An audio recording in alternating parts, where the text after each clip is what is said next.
Pace institute Dhanbad की छात्रा प्रियंका मांझी ने जेईई मेंस में झारखंड से गर्ल्स टॉपर बनकर एक नया कीर्तिमान स्थापित किया है। पेस के फैकल्टी राहुल कुमार ने सिट लाइव को बताया कि प्रियंका मांझी ने पेस धनबाद के शिक्षकों के मार्गदर्शन में जेईई मेंस की तैयारी की और 1245वीं रैंक हासिल कर झारखंड स्टेट गर्ल्स टॉपर बनी। डीएवी मुनिडी की छात्रा प्रियंका को 99.86 परसेंटाइल प्राप्त हुए हैं। प्रियंका मांझी ने अपनी इस सफलता का श्रेय अपने माता पिता और पेस धनबाद के शिक्षकों को दिया, जिन्होंने उनकी तैयारी में हर कदम पर उनका साथ दिया। वर्तमान में प्रियंका पेस धनबाद के अनुभवी शिक्षकों के मार्गदर्शन में जेईई एडवांस की तैयारी कर रही हैं। उनके इस उपलब्धि पर मानस इंटरनेशनल के संस्थापक राकेश कुमार और पेस के सभी शिक्षकों ने भी प्रियंका को बधाई दी और उनके उज्जवल भविष्य के लिए उन्हें शुभकामनाएं दी।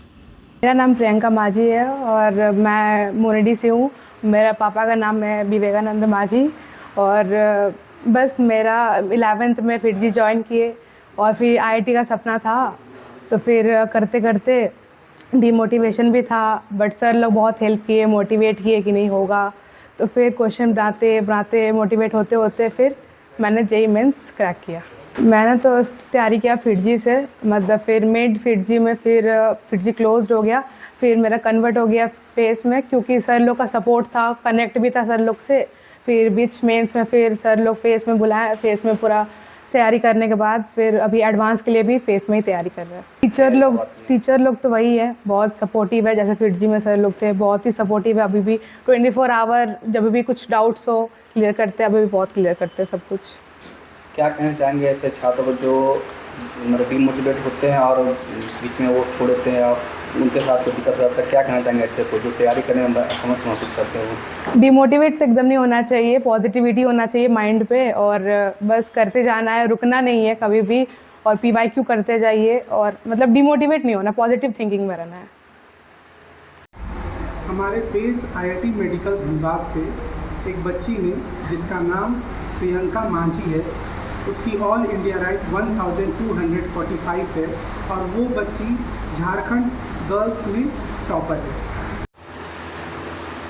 सर पहले तो बताएंगे इनके प्रिपरेशन में किस तरह से इनकी तैयारी होती थी, कैसे थे ये? मुझे याद है जब मैं पहले फिटजी कालूसराय में था, तो मेरा पहला बैच जब मैं यहाँ ट्रांसफ़र हुआ फिटजी धनबाद में, तो पहला बैच मेरा इन्हीं लोग के साथ था। तो मुझे याद है वो 1 जुलाई ऑफ 2023 की बात की थी, तो इनके पहले बैच में लिया। तो बच्चे का जनरली जो 10th से 11th में आते हैं तो सिलेबस का बहुत डिफरेंस रहता है, तो बच्चे जनरली कर नहीं पाते हैं अच्छा। जब हम टेस्ट लेते हैं तो बच्चे जो है टेस्ट में अच्छा नहीं कर पाए, उनमें से ये बच्ची थी। तो इससे मैंने मिला, जब पेरेंट्स मीटिंग हुआ तो पेरेंट्स के साथ ही ये बच्ची आई। तो पहली बार जब बात हुई तो मैंने इससे बात किया, तो ये बहुत डिमोटिवेटेड थी कि सर मेरा कैसे होगा, क्योंकि बच्ची का मैंने जब परसेंटेज पूछा था उस समय, तो 74% इनके 10th बोर्ड में आए थे। तो इसको लगा कि शायद मैं सर इस परसेंटेज से तो मैं नहीं कर पाऊँगी, क्योंकि बच्चे जो हैं जनरली 90 प्लस 96% प्लस लेकर के आते हैं, उन्हीं का जेईई एडवांस में होता है, जेईई मेंस में होता है, मेरा सिलेक्शन नहीं हो सकता है। लेकिन इनकी मम्मी इनके पीछे बहुत सपोर्ट की, उस समय भी बोली कि सर मेरी बच्ची को करना है, ज़िद है इसके अंदर कि मुझे अच्छा करना है। मैंने यही बोला कि बच्ची तुम मोबाइल से दूर रहो, क्योंकि जनरली बच्चे जो होते हैं, अच्छे बच्चे भी होते हैं, वो मोबाइल के थ्रू अपने लक्ष्य को डेविएट हो जाते हैं, वो नहीं कर पाते। तो मैंने समझाया कि मोबाइल से आप दूर रहोगे तो आप पक्का एक दिन करोगे, और 2 साल बाद जब रिज़ल्ट आएगा तो मैं बात करूँगा इस चीज़ पे कि आपका क्या परफॉर्मेंस रहा।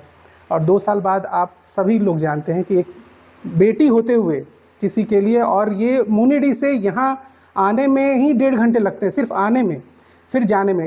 ये बच्ची स्कूल अटेंडिंग भी थी, तो इसने बहुत स्ट्रगल किया है। इस स्ट्रगल का शायद ही किसी को पता हो, मुझे पता है, क्योंकि ये मेरे साथ हमेशा कांटेक्ट में रही है, मुझसे हमेशा क्वेश्चन पूछना, मेरे साथ 2-2 घंटे अलग से डाउट पूछती थी, पर्सनली बैठती थी साथ में।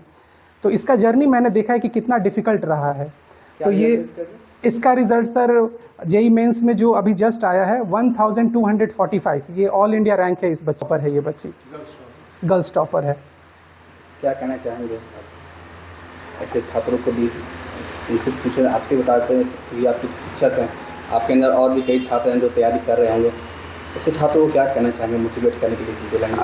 एज अ टीचर जो है स्ट्रगल का तो है ही, लेकिन बच्चे को इस तरीके से नहीं लेना है। बच्चे को जो है स्लोली स्टार्ट करना है। ये नहीं सोचना कि मुझे जेईई एडवांस में डायरेक्ट अच्छा रैंक लाना है। बच्चे को जैसे हम पढ़ाते जाते उस पैटर्न को पढ़ते जाना है, स्लोली उस प्रोसेस को आगे बढ़ते जाना है, जिससे टेस्ट देते जाएंगे, उस टेस्ट में अच्छा करना है। हो सकता है कि टेस्ट अच्छी में टेस्ट लेते जाते हैं तो धीरे धीरे बच्चे जो है इस चीज़ को कोप अप कर पाएंगे। बस मैं हमेशा बच्चों को यही कहूँगा कि आप जो है पूरा फुल डिवोटेड होकर, मोटिवेटेड होकर के आप अपने पढ़ाई को अच्छे से कंटिन्यू करो और टीचर के साथ दोस्ती करो, टीचर से बहुत क्लोज रहो, फ्रेंडशिप करो तो टीचर से करो, आप सक्सेस बिल्कुल मिलेगा आप लोगों को।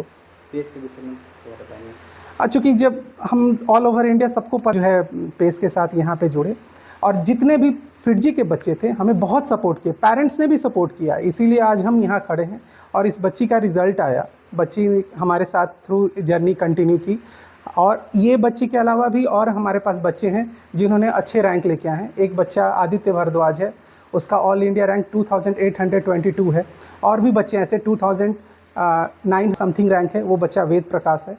तो ऐसे बहुत सारे बच्चे हैं जो हमारे साथ पेस में जुड़े हैं। क्योंकि बच्चे को फिटजी और पेस से बहुत ज़्यादा डिफरेंस नहीं पता था, बच्चे को सिर्फ टीचर से मतलब था। जैसे ये बच्ची, मैंने वहाँ मैं क्या करूँ, तो मैंने बोला बच्चे अभी हम पेस में हैं तो आप मेरे साथ आओ, यहाँ पे पढ़ो और